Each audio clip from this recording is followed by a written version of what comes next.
Say that screams can be heard coming from. Hi, I'm Bill Maher, and I'm bringing politically incorrect to That Las motherfucker. Vegas. Don't make you kill anybody. Well, how about The antenna. Remember this face, Junior. Users say one hit of rock sends a massive.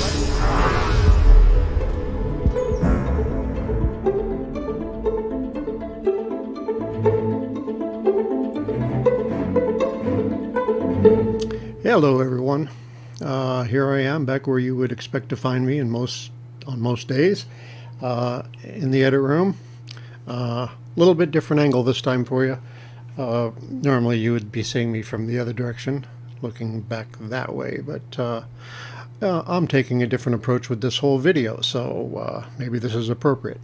Anyway, so what's this video about? Well, it is about how I got from there to here.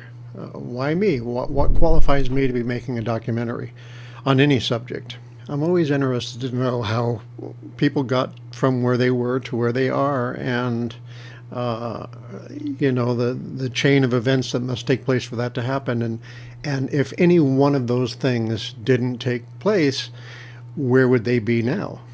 And I often think that about myself. Had one of those things that occurred in my life not happened, what would I be doing now?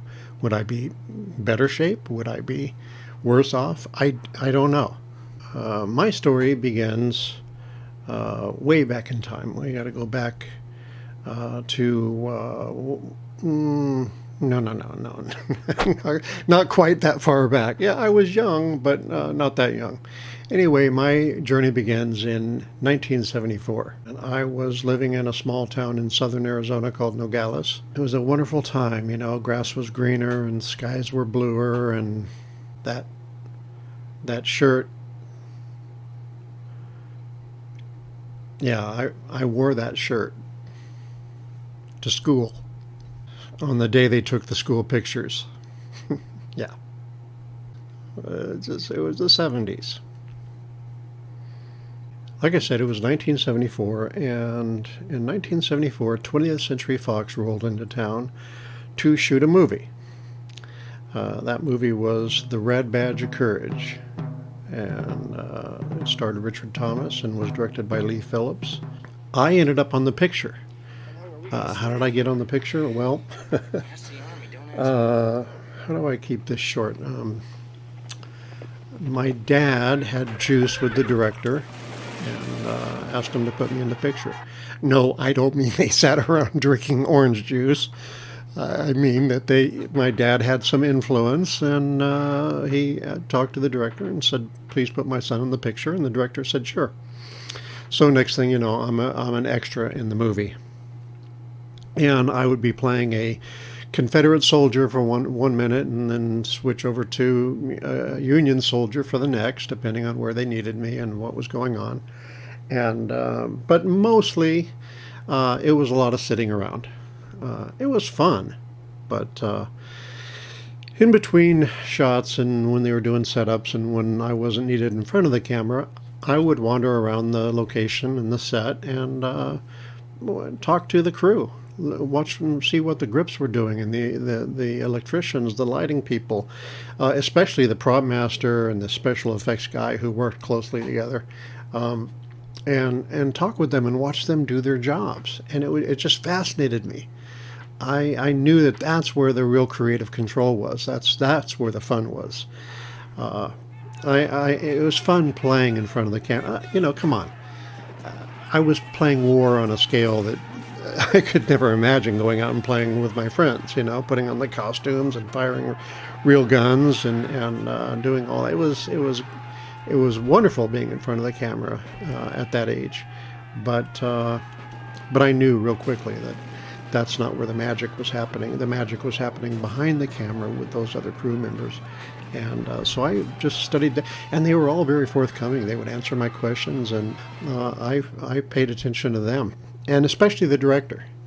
Lee Phillips was a really nice guy. Okay, quick story. I'll try not to do too many of these. When all the extras were putting on their costumes, we had a big tent set up, and so we were told we would have to strip down bare before putting on our various uniforms. because back during the Civil War days, they didn't have modern underwear.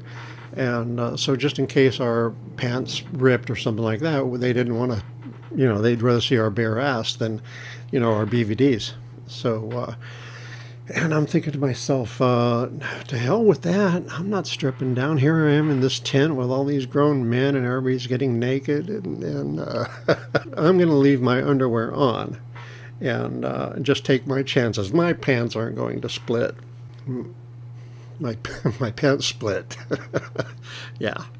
To humiliate me, the director had me right out in the middle of the battlefield and set his director's chair and called me over and asked the wardrobe department for needle and thread and had me bend over right there and sewed my pants while they were on. He didn't make me remove my underwear, but he sewed my pants. So, at 14 years old, it was kind of humiliating, but it's a funny story now. Yeah. So anyway, I came away from that experience knowing that I wanted to make movies. I kept my Union cap. Yep. See, it was too snug. It was just too snug to wear in the film, so I didn't wear it. If you see a capless Union soldier running around, it's probably me.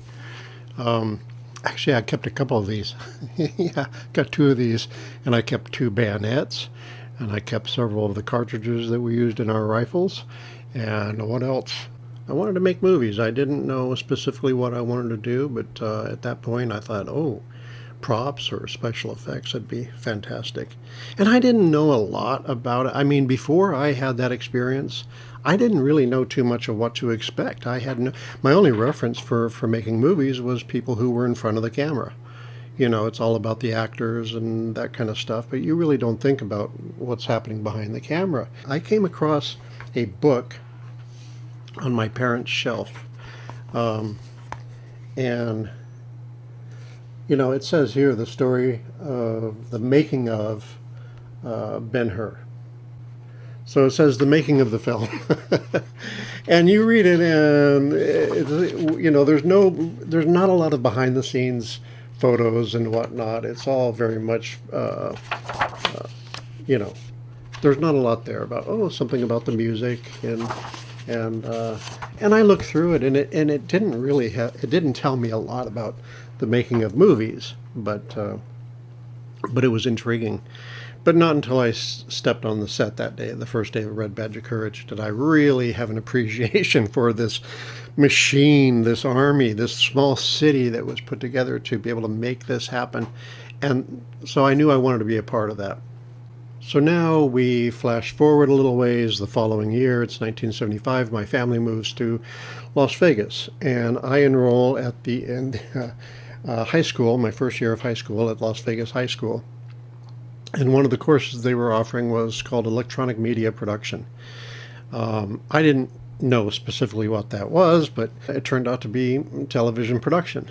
They had a small TV studio and a couple of cameras and the most basic equipment. And remember, in 1975, television and video equipment was quite primitive. So I took that course, and that was where I would do my first documentary. Or at least I would begin my first documentary.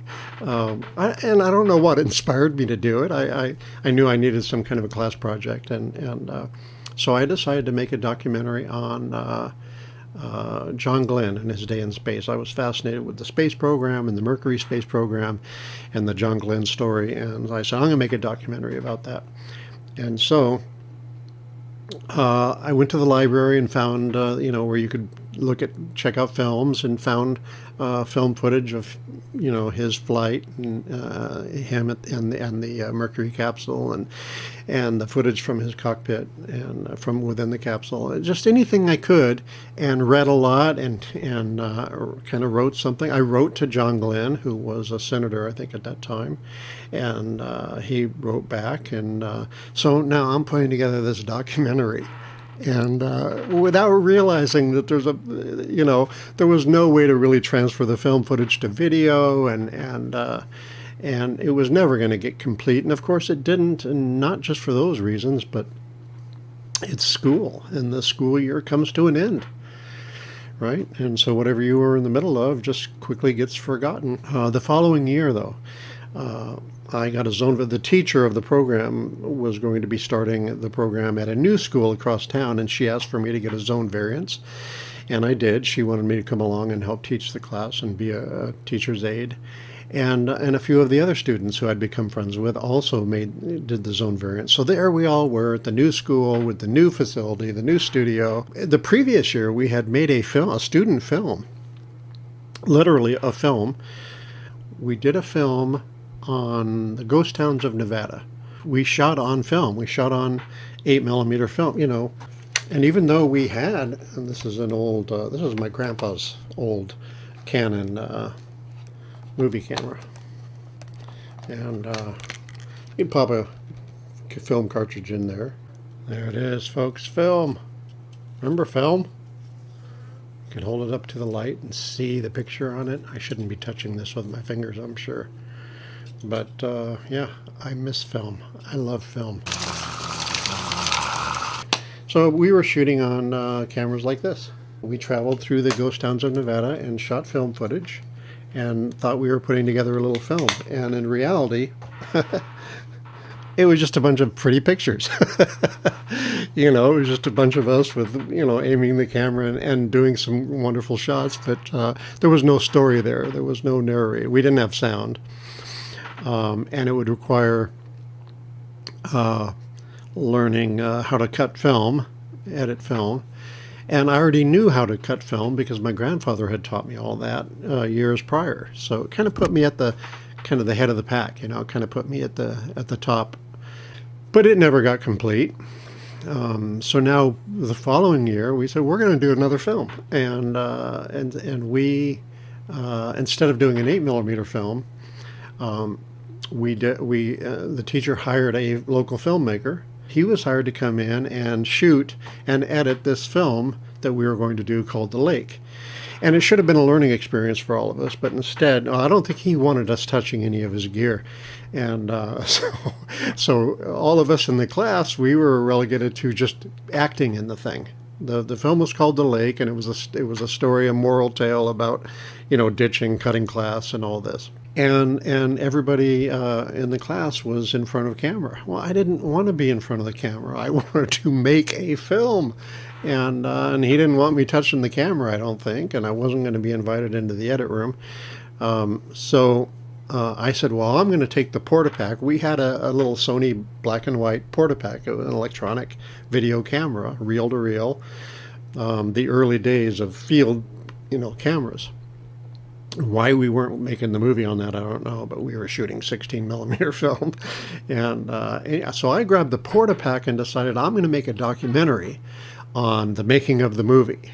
I had never seen I don't know if it was a thing, you know, the making of a film, but I was going to do one. So, and I shot every day that we were out on location shooting the film. I was behind the scenes shooting what was going on. And while he was in the library, he had his editing system set up in the library. While he was down there, I was in the studio in the control room where we had the editing decks and cutting my little documentary. And mind you, this was before the electronic editing that we have now. This was reel-to-reel tapes and manual editing and, you know, pushing mechanical buttons, and it wasn't an easy process, but I had pretty much mastered it. And well, he wandered into the TV studio one evening when I was in there editing, and he was standing over my shoulder and looking, and he said, I think this is probably going to be better than the film, which made me feel real good. He didn't mean that in terms of, you know, production value. I think he was strictly speaking in terms of content. In other words, mine had energy and was interesting and compelling to watch, whereas our little student film was just kind of like cheesy, you know. So I was learning. I knew I had the ability to do this kind of thing, but again, school year comes to an end, and whatever you're working on doesn't get complete, so that documentary never got finished. So here it was, 1977, only a few years after I had done the movie Red Badge of Courage. And 77 something happened in '77. Star Wars was released, and it changed everything for all of us. We had never seen films made this way, and it really inspired me. And everybody just, that's all I wanted to do in '77 is I wanted to make Star Wars. So I thought I'd found my direction, I was making a lot of contacts in the business back then in '77 and in local television and I was starting to get little jobs and stuff on the outside, and school was starting to interfere with my profession. One of the persons I met after leaving school was a wannabe filmmaker, producer, who wanted to do a documentary on home birth. When she found out I had some experience in the business and doing documentary, she asked me if I would be willing to shoot it and edit it and do all of that, and I said yeah. So we what we did was we both enrolled in a course out of the local community college, and we did that so that we could get access to the equipment. And so we shot this documentary called Hearts and Hands, and it wasn't bad. It was pretty bad, but, parts of it were.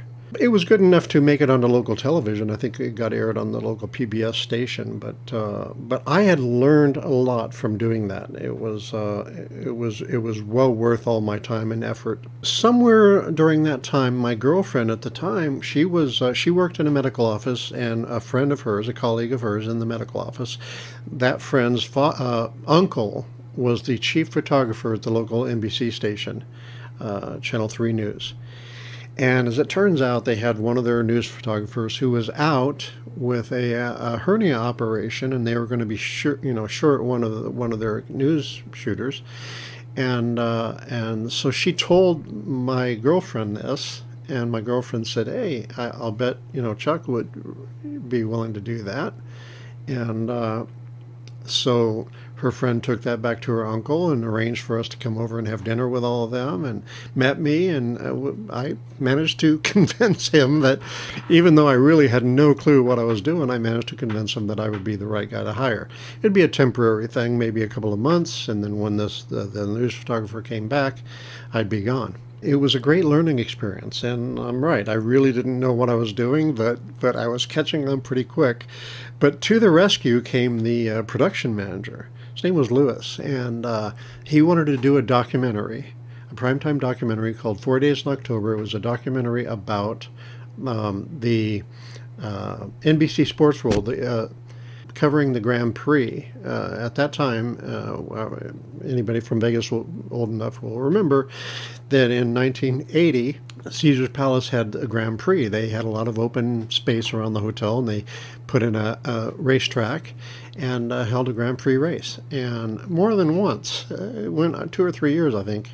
So Lewis wanted to do a documentary on how NBC Sports World covers an event like this and goes live to 36 countries around the world. And it is a really fascinating subject.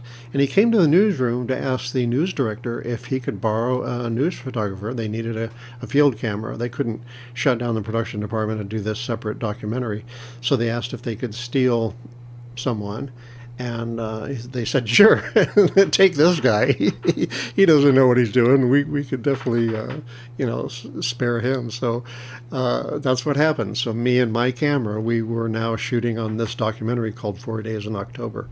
And it was a very good documentary. It was an award-winning documentary, and I was just learning a lot. It was a great experience. All right, another quick story.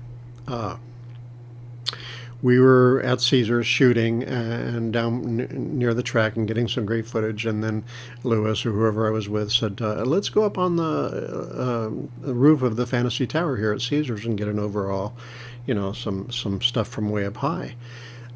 So we went on up there and went up on the roof, and we're staying there. And I look over to the edge of the roof, and it's Paul Newman. And Paul's team was racing in the Grand Prix, and he was just standing looking out over the roof, and I'm talking with Lewis or whoever, and I said, it would really be great to get an interview with Paul Newman for the documentary. I mean, that would give it some real credibility. How great would that be to cut to an interview with Paul Newman? You know, I had no fear back then. You couldn't tell me why not, right? And he looks at me and he's like, well, sure, feel free, go over there and talk to him and see if he'll do an interview. It's like they weren't going to do it. And I was thinking, sure, why not? So I walked over to Paul Newman, and I walked up alongside of him, and he looked over at me, and I said, hey, Paul, do you think we're doing a documentary on the Grand Prix and blah, blah, blah, and NBC Sports World, would you mind doing an interview with us? And I don't know where I went wrong. Maybe just calling him Paul. Maybe I should have said Mr. Newman. Maybe, I don't know.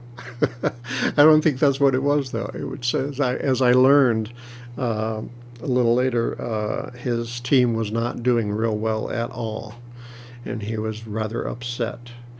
So I don't think it would have mattered what I said or when I had asked for the interview. He was not in a good enough mood to accept, so he just stared at me, and I stared at him for a second, and I turned and walked away and came back to Lewis and said, I don't think that's going to happen. And they kind of laughed. But, the point is, if you don't make an effort, if you're in fear of then you're never going to get anywhere. You got to have the courage to say, well, this would be great for the documentary, and I'm going to try. What's the worst that can happen? He can't eat me. Didn't work out, but I have a funny story to tell about it now. And I didn't come away disliking Paul Newman. I still think he was one of our greatest actors.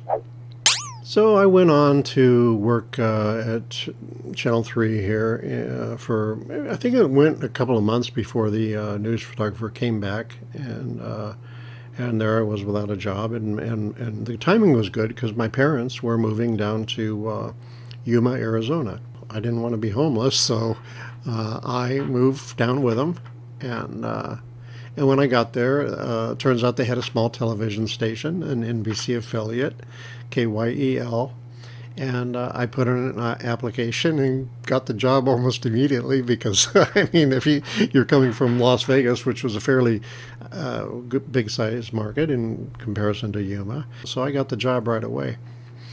And it was your typical small town news type of stuff. It really wasn't challenging me, so I was constantly trying to find ways of bringing my style and of storytelling to the things that I was shooting in Yuma, and doing my best to avoid what we call wallpaper video. And that is, a reporter, basically, what you're doing is a visual version of a newspaper. The reporters are great at writing, a newspaper column, and that's what they're doing. And then we're just going out there and shooting pictures that we can, paste up underneath their words.